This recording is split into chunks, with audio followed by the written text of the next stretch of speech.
Hi, welcome back to my channel. This is Jerry Ludlow, and today we're going to be doing a masterclass in painting watercolour skies. And by that I mean I've studied some of the watercolour grades and put what I've learned into painting a sky.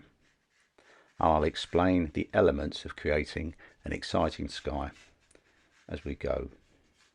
Now this is going to be a simple scene because it's all about the sky. There's going to be a path leading to a cottage with some trees on the right hand side. Now the sky, I want the large cloud to be in the center, and then there's going to be a smaller cloud to the right hand side behind the trees to really show off the dark against the light. Now the masters in the past always organize their skies to make the focal points appealing.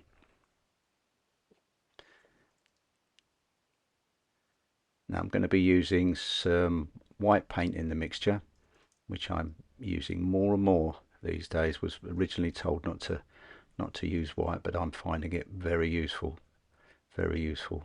In fact, it's quite addictive. I'm using it quite a lot, and with this sky I'm going to be not making the mixture too thick, because I'm going to be putting water on, and I'm going to be applying it wet into wet and adding as we go. Now I'm using cobalt turquoise and Payne's grey for this, and I'm going to be using a spray bottle to put on some water at the start. Just randomly put some on there just to put the just to make it a little bit damp.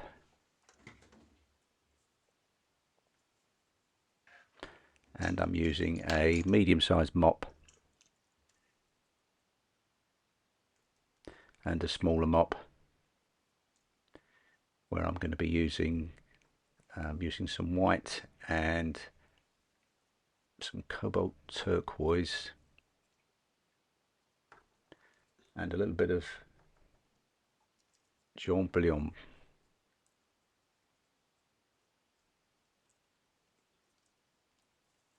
which will give me a nice kind of shadowy colour for in the clouds.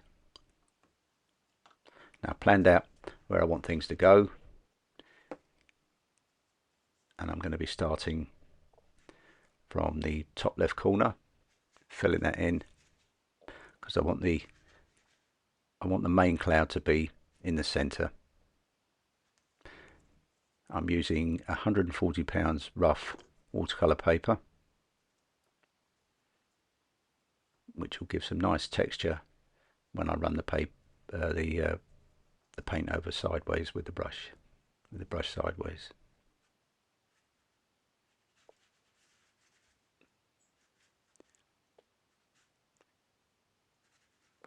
Just designing this cloud in the center.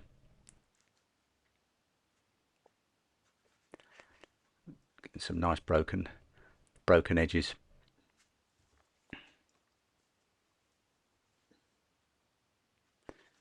And then going over with the lighter colour in areas as we come down. I've got a bit of time to work here because the paper's wet or damp.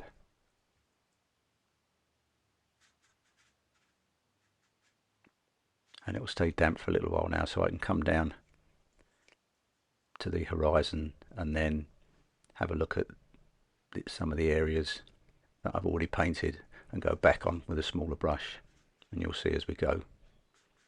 Now putting in the shadowy colour to the centre, always being mindful that these are going to dry lighter.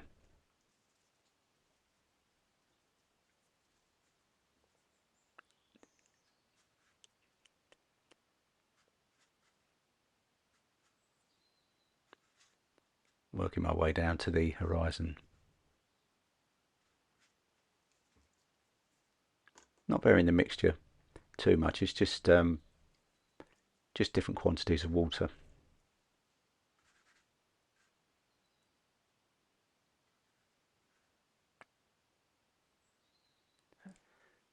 As you can see, I'm painting a lot of it with the brush sideways, going across the surface of the paper.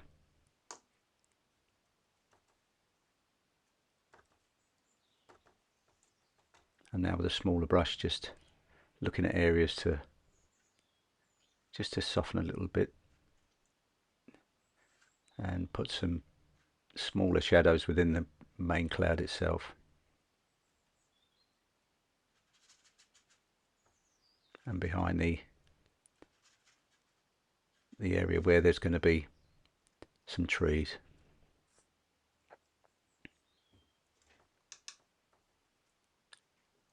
It's still quite wet at the top, so I'm going in again, being careful not to go over the white paper with some cobalt turquoise, just to emphasize some of these edges.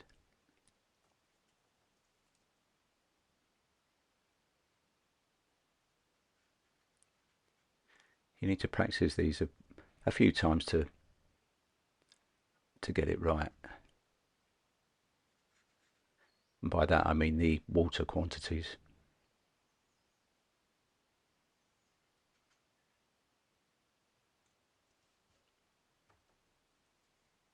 But you should do what I've done and look at many paintings by good artists, just to see good landscape artists, just to see how they've done their skies. Brought that down to the horizon.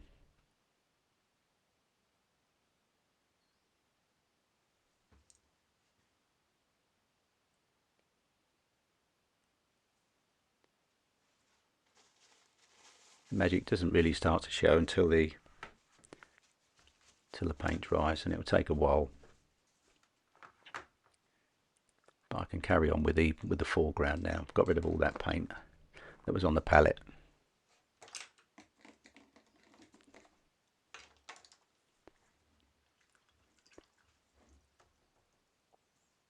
This is going to be quite a quiet foreground.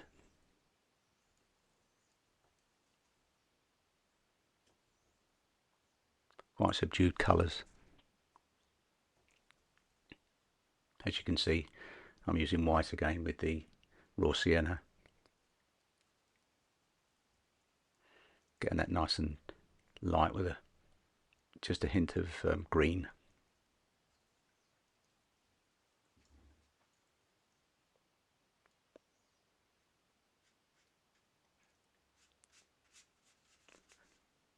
Quickly over here.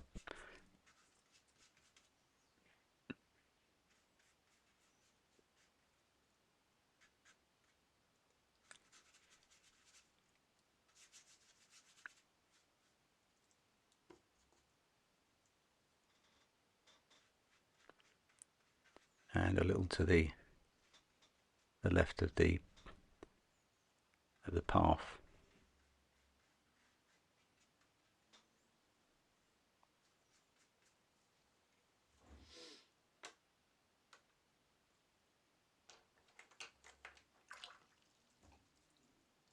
And quite enjoyable, these studies. They don't take very long, and you can get some cracking paintings out of just painting a big sky, really.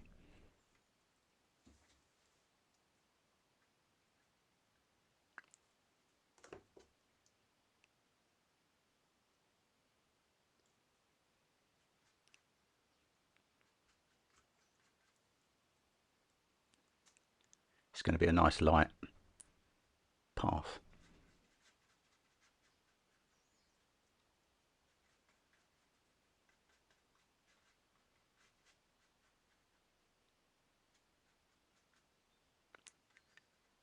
all this is going to look much lighter when it dries.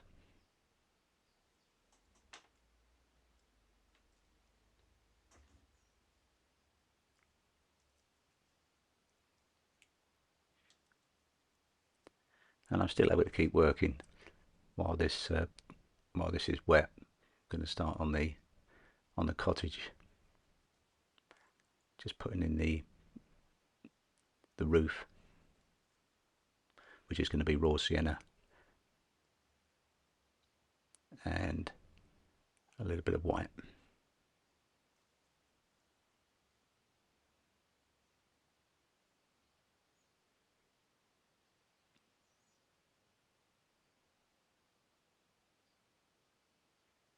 Not making too much of this.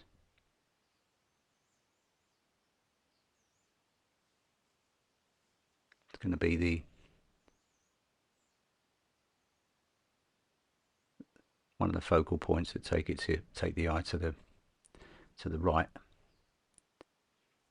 But the most eye-catching is going to be this big cloud in the centre of the painting, which the path leads the eye to.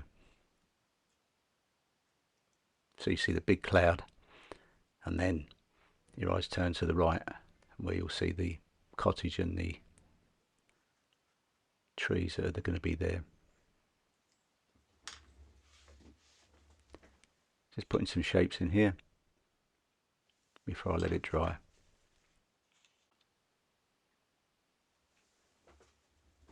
Working from light to dark. Putting some mid-tones in, and now some darker tones. Making some grey from the Payne's grey and the white.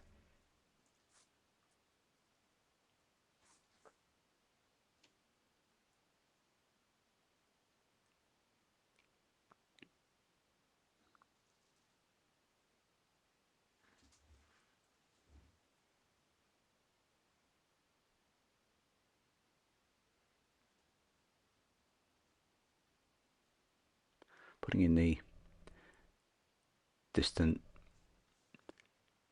hills and trees and things.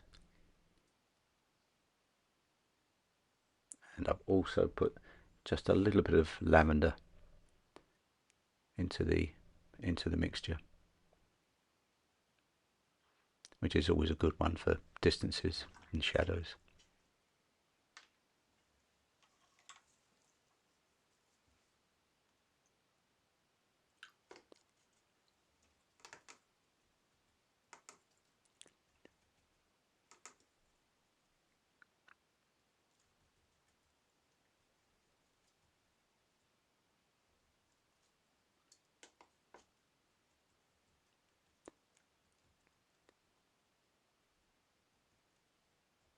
As you can see, I use some of the mixture down the bottom of the palette with the mixtures up the top there, which is why it's good to have this big palette and areas with different colours, because when I'm working fast I can just look down and take a piece from the take a bit from the puddle of colour.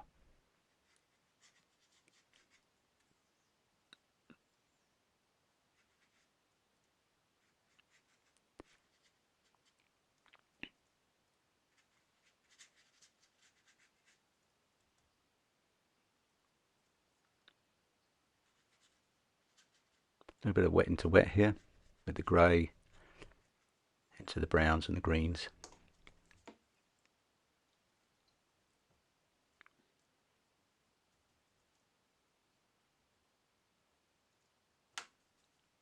Just trying to get a randomness to this countryside.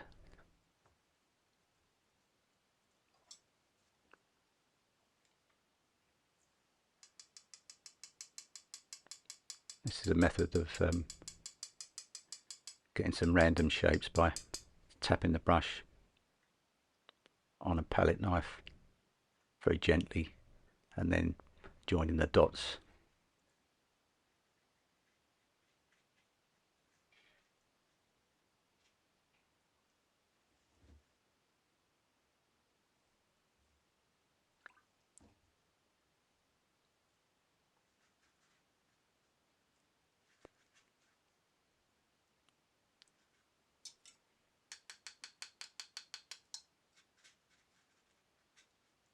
Same again on the right hand side there. These are the mid-tones.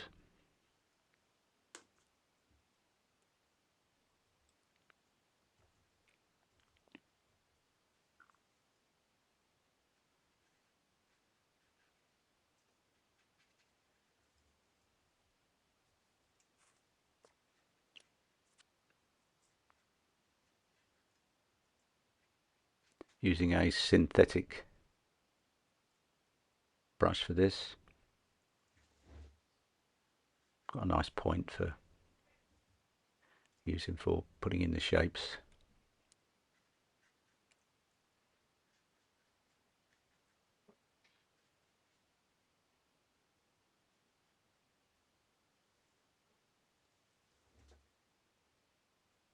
Leaving the area to the right where the cottage is for the sky colours to dry completely.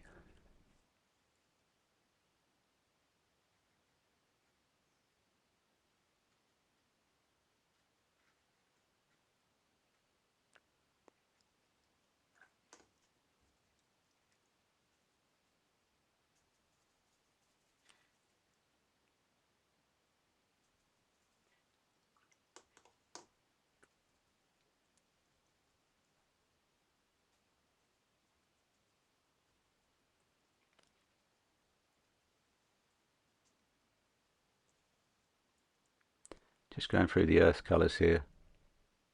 Raw umber, burnt sienna. Just making it a little bit darker in areas.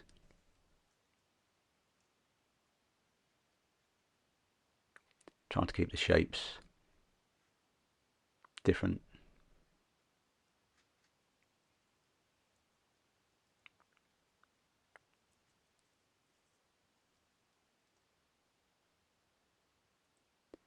And then getting some real dark colours on there with the raw umber, letting it just run into these already wet colours.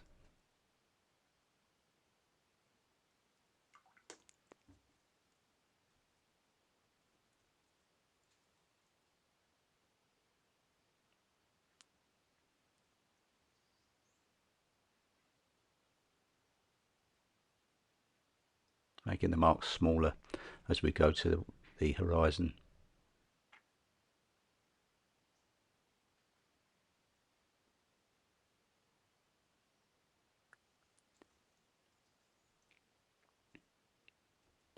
Now using the ready-made greens, Hooker's green,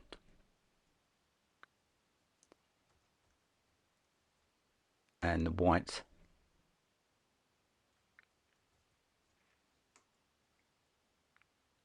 which gives quite a nice green. Hooker's green by itself is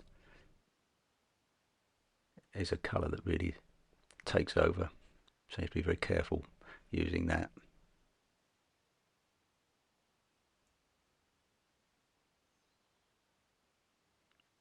I will be making up some greens though when it comes to the areas with the tree.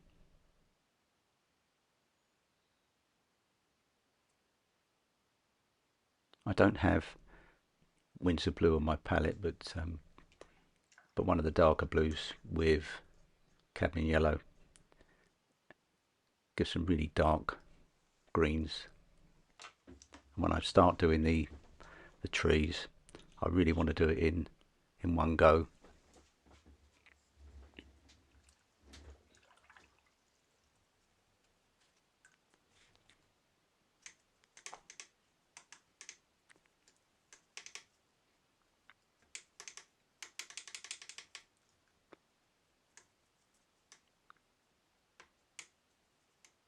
This is where I'm starting on the green mixture now. This is French ultramarine. Not much water. Putting in cadmium yellow.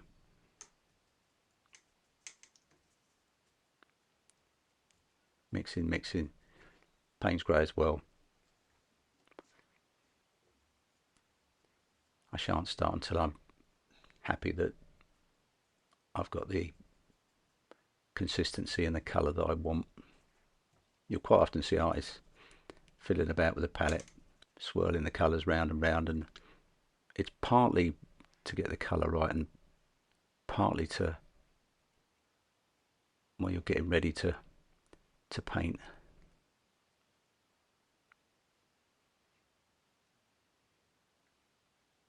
A bit like before you taking a run up, before you do a jump.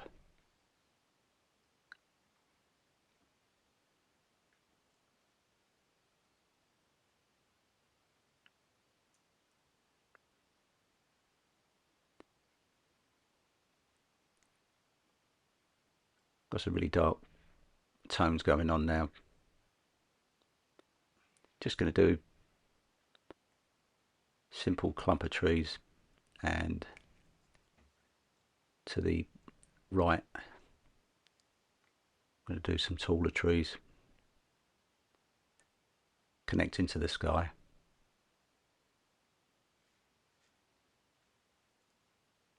Thinking in my mind tree shapes as we go, and making sure that things aren't symmetrical, which would make it boring. So the left hand side of the trees is going to be different shape to the right hand side.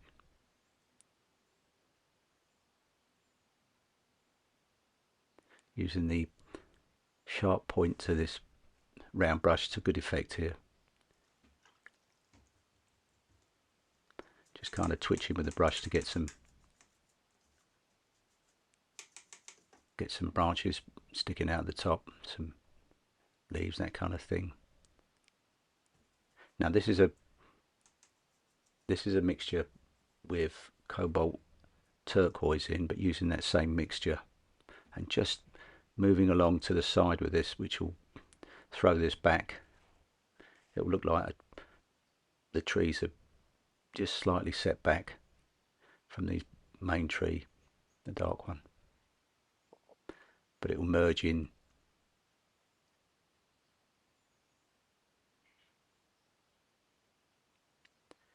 Leaving lots of holes in the trees, and then the same thing to the left there. Just an indication of some trees that are set back a little bit.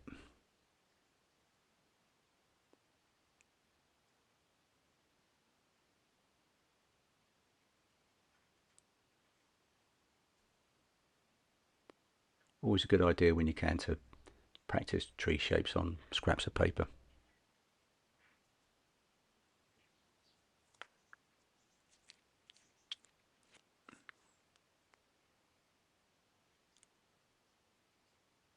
One valuable piece of advice with regards to painting trees is to just make sure they're not symmetrical, that the right hand side and the left hand side are slightly different.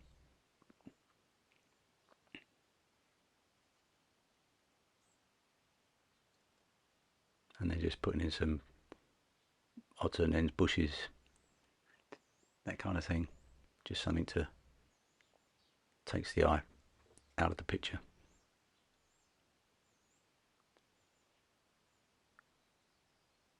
And while this is wet, going into the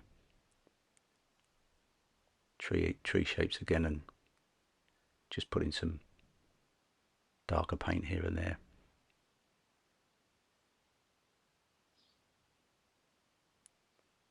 Being careful to keep away from that cottage, because they are behind it.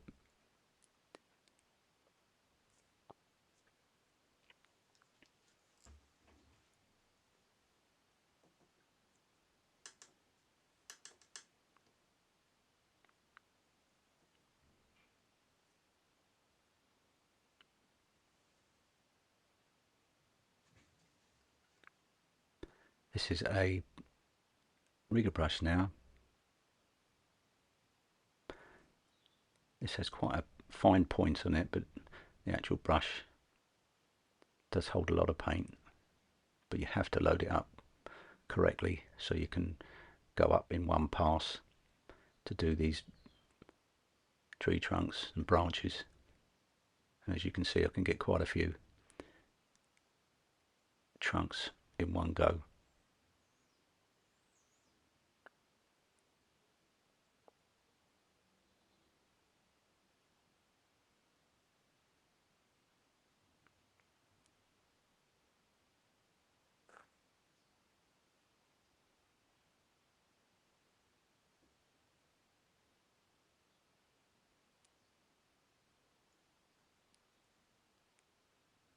Quite a classic thing, this sort of thing with a cottage in the distance and some trees and a wide path leading towards it.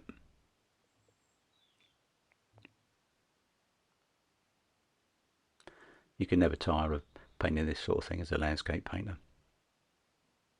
There's so many variations of this theme.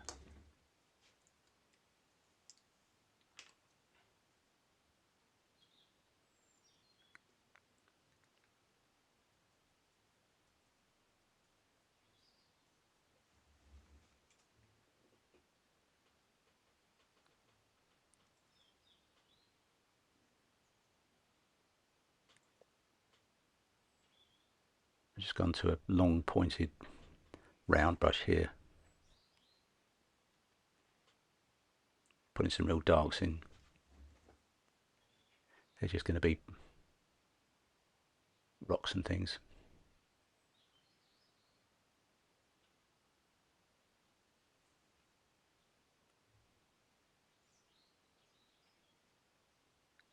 Just add some interest to the foreground.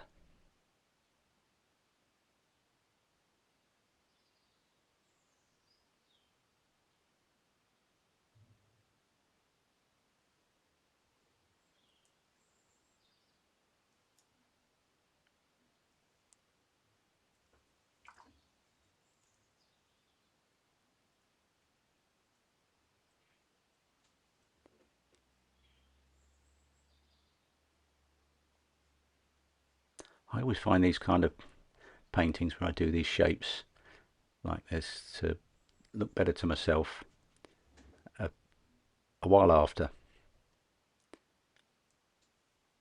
If I don't look at the painting for a few weeks and then come back to it, and you then look at it in the eyes of somebody that didn't paint it.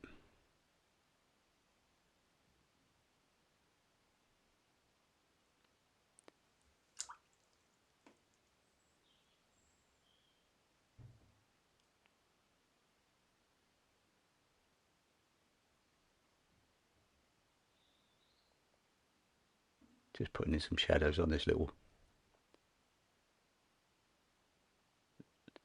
cottage, tiny cottage.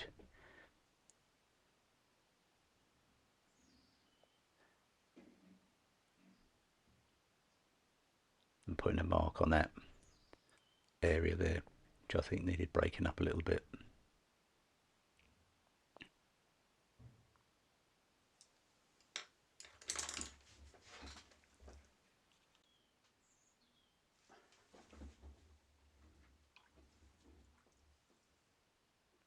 Now this area here, I've decided is too dark, and I'll show you a way of correcting this, which you can do with most watercolours. Wet it with clean water, let it just dry a little bit, clean tissue, rub it over, and it will take some of the paint off, and there you go. Took that right back, put that right in the distance.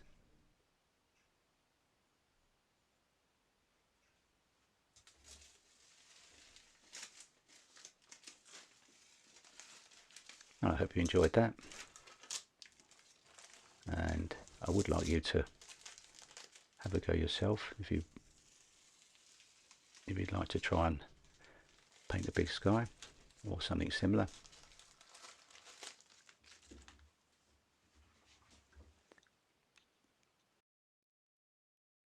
There's the finished painting.